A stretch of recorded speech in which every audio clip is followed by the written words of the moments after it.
महिला आरक्षण बिल का चर्चा होने के साथ ही हर पार्टी अपना अपना श्रेय अपनी अपनी ओर से इसका श्रेय लेने में लगी हुई है। खास करके इंडियन नेशनल कांग्रेस और उसकी अध्यक्षा, भूतपूर्व अध्यक्षा क्योंकि वो आज भी सबसे बड़ी नेता है और तो इसलिए दिमाग में अध्यक्ष के रूप में उन्हीं का नाम आता है। अभी मल्लिकार्जुन खड़गे उसके अध्यक्ष हैं, लेकिन सबसे बड़ी सर्वमान्य नेता सोनिया गांधी हैं। सोनिया गांधी ने संसद में बोलते हुए उन्होंने कहा कि अगर ये बिल पास होता है तो उनके जीवन साथी राजीव गांधी का सपना साकार होगा। उन्होंने कहा कि ये बिल सबसे पहले कांग्रेस ने ही लाई थी और इसलिए इस बिल के साथ कांग्रेस का एक इमोशनल रिलेशन है, भावनात्मक संबंध है। वो चाहती हैं कि ये बिल जल्द से जल्द पास हो। उन्होंने बहुत सारे सवाल भी उठाए। उन्होंने कहा कि ये बिल इतना लेट से क्यों लाया गया, फिर लेट से आया और उसके बाद इसको फिर लेट से क्यों लागू किया जा रहा है, क्योंकि ये 2029 के लोकसभा चुनाव के पहले लागू नहीं हो पाएगा। इसके अलावा उन्होंने कहा कि अगर जैसे SC और ST के लिए आरक्षण दिया जा रहा है, यानी जो पहले सीटें SC और ST के लिए रिजर्व थी, उसमें से 33% का सीट रिजर्व किया जा रहा है SC ST की महिलाओं के लिए। तो उनका कहना है कि बाकी सीटों पर जो जनरल सीटें हैं वहाँ पर भी OBC और मुस्लिमों के लिए सीटें रिजर्व होनी चाहिए। जातिगत जनगणना होनी चाहिए और जनगणना के आधार पर जनगणना के बाद ये OBC और मुस्लिम औरतों के लिए भी सीटें रिजर्व होनी चाहिए। अब यहीं पर इसको राजनीति समझिए। पहली बात, जो अभी की क्या जो संवैधानिक परिस्थिति है उसमें किसी भी हालत में 2026 के पहले ये महिला आरक्षण विधेयक, या जिसे अभी नारी शक्ति बंदीकरण अधिनियम कहा गया है, इसको लागू नहीं किया जा सकता। इसलिए क्योंकि इसका जब तक जनगणना होगा नहीं, जनगणना के पहले परिसीमन नहीं होगा, डिलिमिटेशन नहीं होगा, और डिलिमिटेशन बिना किए इस बिल को लागू नहीं किया जा सकता, आरक्षण को लागू नहीं किया जा सकता।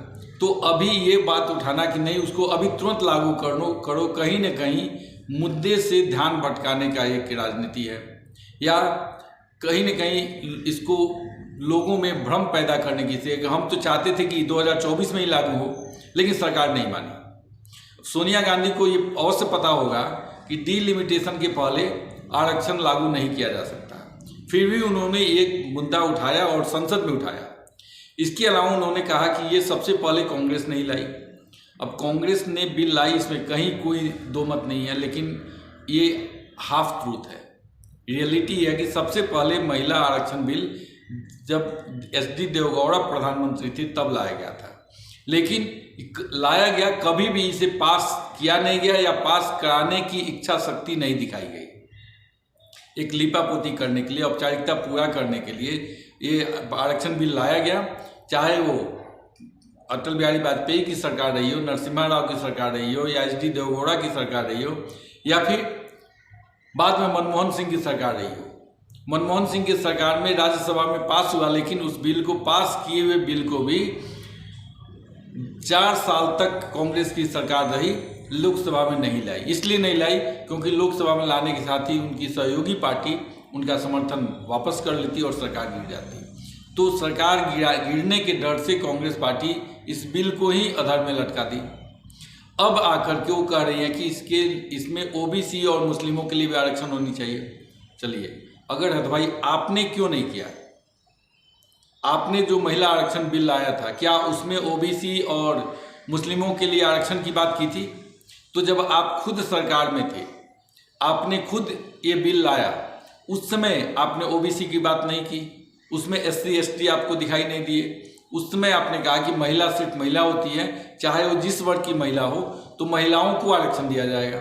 लेकिन अब जब मोदी सरकार ये ला रही है और सबको पता है कि नरेंद्र मोदी की जो कार्यशैली है, वो बिल अगर लाए हैं तो उसको पास भी कराएंगे और उसे इम्प्लीमेंट भी कराएंगे।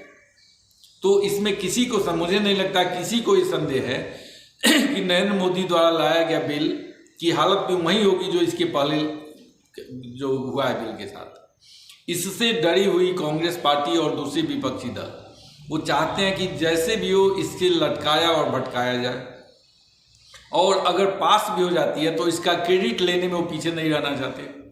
और इसके लिए वो क्या कहते हैं कि अगर ओबीसी का रिजर्वेशन नहीं होता है तब वो चुनाव में जाकर कहेंगे हमने तो बैकवर्ड कास्ट के लिए हमने रिजर्वेशन की मांग की थी, लेकिन ये जो पिछड़ा विरोधी भारतीय जनता पार्टी की सरकार है उसने हमारी बात नहीं मानी और उसने सिर्फ ऊंची जाति की महिलाओं को फायदा पहुंचाने के लिए ये महिला आरक्षण बिल लाया। तो यानी ये जो भी करें उसमें अपना राजनीतिक हित देखते हैं, कहीं से इसमें राष्ट्रीय हित या महिलाओं का हित नहीं है। अगर ऐसा रहता तो ये अनर्गल बातें नहीं करते।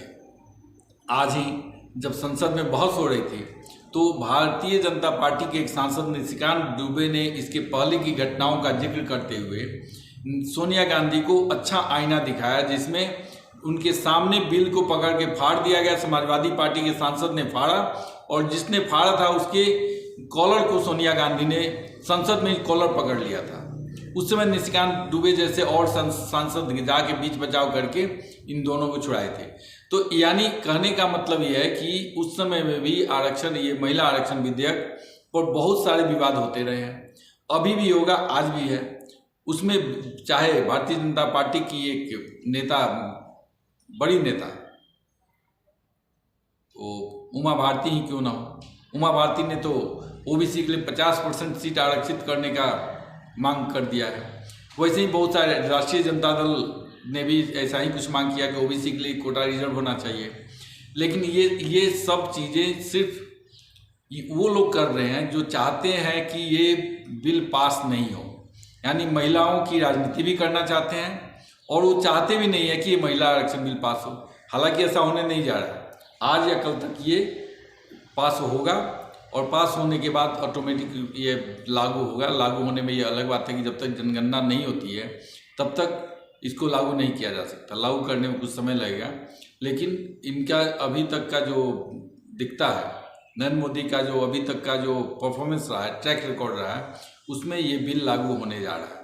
श्रेय चाहे जो भी ले, लेकिन महिला आरक्षण बिल या अभी उसे नारी शक्ति वंदन अधिनियम ये पास होगा और ये लागू भी होगा।